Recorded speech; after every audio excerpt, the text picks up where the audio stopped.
Hello, ladies and gents. It's your girl, Miss Charlotte, and you know I love to talk about our issues because I love for you to think, laugh, be sexy, and be happy, but I really love for you to think.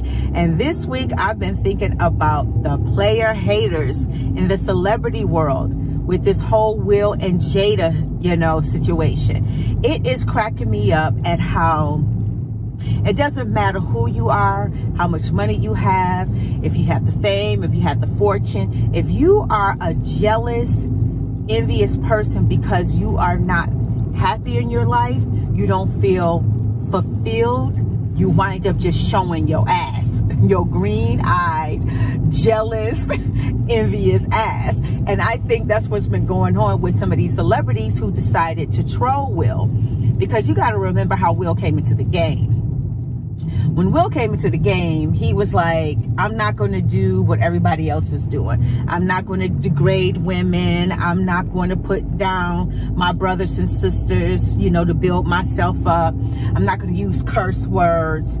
He wanted to make sure that his music was music that his grandmother can listen to, that parents can listen to with their kids, for us to be able to play at family barbecues, just to have a good time. It was just good and positive. And really, Will and Jada have been nothing but positive since they've been out. You've never heard a really bad thing about them. People just are always in their personal sexual business. But otherwise than that, nobody's really talking bad about them. So going back to when Will came in the game, he had so many haters because they was really fearful that him stepping out of the quote on popular gangsta, rap and going outside of that norm, they were really afraid that he was going to blow up. So that's why they kept trying to call him weak, or he's not a real rapper, or he a punk. And what'd he do? Success is the best revenge. Not only did he do well in the rap game, but he turned it into a TV show. And then that personality became Will Smith, a big mega star, global. And on top of that, he's attractive. So not only is he nice, he's attractive, he's very positive and successful. And basically more successful than all of the guys that trolled him and hated on him. He became bigger and more successful than them. So it's no wonder why they've been sitting around waiting for him to do anything to look less than them. And that's why they took the opportunity to troll him. Instead of using their platform with their thousands, hundreds and thousands of fans, instead of using it as a teachable moment and giving Will and Jada the props that they really deserve, because if you ask me, that was really gangster. It's one thing to be honest with yourself, but then it's another to be honest with your mate and to talk about it, and to talk about it in front of the world in hopes that other people who are in this situation, other married people, can see that it's hard. That's gangster.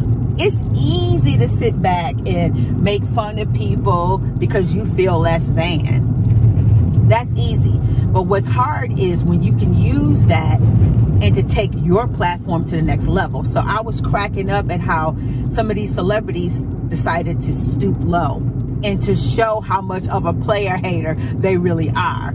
So I put on my Instagram, I said, some people are popular because misery loves company. Some people are popular because misery loves company. So all I'm saying is to really think about some of these celebrities that decided to troll. And if you're following them and if you're looking up to them, kind of just take a step back and ask yourself, why do they take so much pleasure in putting somebody else down in order to build themselves up? And then ask, do they always constantly do that to you? Do they make you feel good about yourself? Or do they constantly push you down by telling you all the time what they have and what you don't have? So be careful who you follow. You can love the artists, but they don't have to be a part of your entire world, if you know what I mean. So how to spot the player hater in your world? Some things to look out for. When somebody is envious and jealous of you, it really has nothing to do with you. It's an emotional thing. And everybody who is jealous and envious aren't necessarily bad people. They just have a neurotic problem. It's a neurotic insecurity where they kind of feel threatened and they feel so insecure. And when they're in your presence, it makes that feeling even more intense. They feel more threatened by you. So when you're talking about your progress or a success or a recent accomplishment, they will cut you off. They don't want to hear what you're saying. They're going to try to change the subject. And it don't even have to be you talking. It could be someone that's talking about you, that's congratulating you or saying something really good about you. They're going to cut them off, because what it is when your spotlight is on, theirs is off, and that makes them feel threatened. And so therefore they're going to try to dominate the conversation, and they're going to try to get all the shine off of you and try to put it back on them. Also, they will do a very passive aggressive insult. They're really good at this. So pay attention to your conversation. So let me give you an example. You may say you like the color green. Well, they're going to say, well, I like yellow. Green is so simple and just so stupid, and it's not complex at all. Yellow is so intelligent. Yellow is, it's just amazing. And people who like green, they're just simpletons. Really, what they did, they just kind of attacked you. But they used the color green, and they used that whole situation to passively, aggressively dog you out. So be careful on how they try to make you feel, all right? Another thing that they do is if they have something that they're good at and they feel like that's the only thing they really have, they're going to turn that one thing into a mega thing. Every time you see them, they're going to always talk about that. So let's say if they make a lot of money, all they're going to do is talk about money. Oh, I make this much money, I buy this, I buy that. They're going to tell you all about their material stuff, their cars, their clothes, their vacations. It's always going to be about money, because that's what they feel is of value. It's the only thing they have to offer. So they're going to constantly keep bringing that up. Oh, I got so much money. Oh, I don't know what I'm going to do with all this money. That's what they're talking about. Or if they're an accountant. Oh, I'm so good at my job, my accounting job. You could be talking about wine. And they'll be like, yeah, this winery contacted me. They wanted me to be their accountant, because they knew how good I was. They had heard about my reputation. And I told them, I'm an expensive accountant because I'm really good at what I do. They just exaggerate whatever that one thing that they do really well. They exaggerate it because that's what they feel. They feel like that's the only thing of value. So they got to make it bigger than what it is to make them feel better.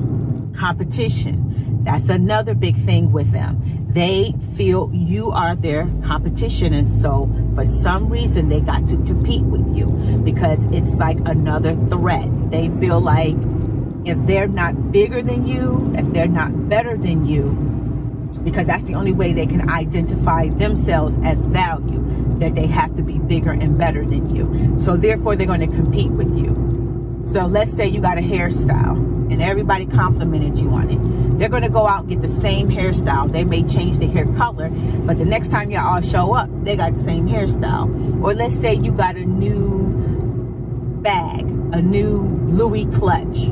The next time they show up, they're going to have a huge ass Louis bag, okay?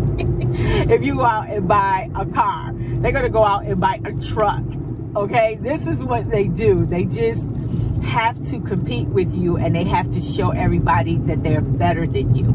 It could even be them doing it behind closed doors. You don't even have to know about this. They could be watching your every move and trying to compete with you. They may do the same thing that you're doing. They're trying to do exactly what you do, but they're trying to do it better because they need to prove to themselves and to others that they're better than you. That is such a neurotic way of feeling so insecure. And unfortunately, there's a lot of people like that. And I just want you to recognize if it's in your circle and how to deal with that. So again, a lot of people can have this issue, and they can be really nice people. They can't help themselves because this is an inner demon that they haven't faced yet. So if you care about them, you can try to just have empathy. Try to understand where their insecurities is coming from. And you can do a couple of things. You could be nice, and you can just don't dim your light, but just don't shine your light around them. Shine your light around other secure people. When you're around them, let them have the stage. Let them talk about everything, anything. Let them be the star. Whatever they want to talk about is their day when they're around you. Okay? You can try that. You can also give them a compliment. You know, if they want to talk about what a great accountant they are, ask more about it. Be like, you know what? You are a good accountant. Tell me a little bit more. Maybe you can help me with, you know, my taxes. You could try that. You can try being nice. But if none of that works, and if you don't have to be around this person, you eliminate yourself from being around them. Remember, you can't control them. You can only control yourself. So how you can do that is just don't be around them. Don't be around all that toxic energy. It doesn't do you well. And if they have a neurotic problem, there's nothing you really can do about it in the first place. They're going to have to deal with that on their own. So ignore them. Don't engage when they insult you. Smile. And just look at them. Just smile.